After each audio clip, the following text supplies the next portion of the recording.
Hello friends, welcome to my YouTube channel.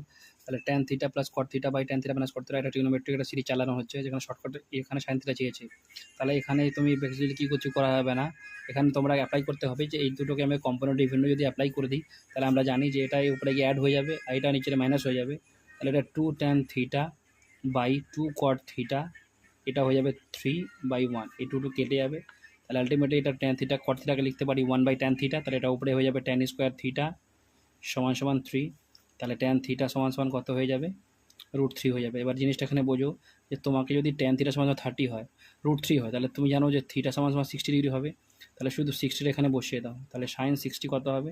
Sign 60 degree হয় √3/2। তাহলে এটাই অ্যান্সার হয়ে যাবে। বুঝতে পারলে? না বুঝতে পারলে আরেকবার বুঝিয়ে দিচ্ছি তোমাদেরকে যে tan theta plus cot theta সমান সমান 2/1 ছিল। তাহলে এখানে কম্পোনেন্টের ডিফারেন্ট অ্যাপ্লাই করলাম, তাহলে কম্পোনেন্টের ডিফারেন্ট অ্যাপ্লাই করলে এটা 2 কেটে যাবে, এটা উপরে অ্যাড হলে 2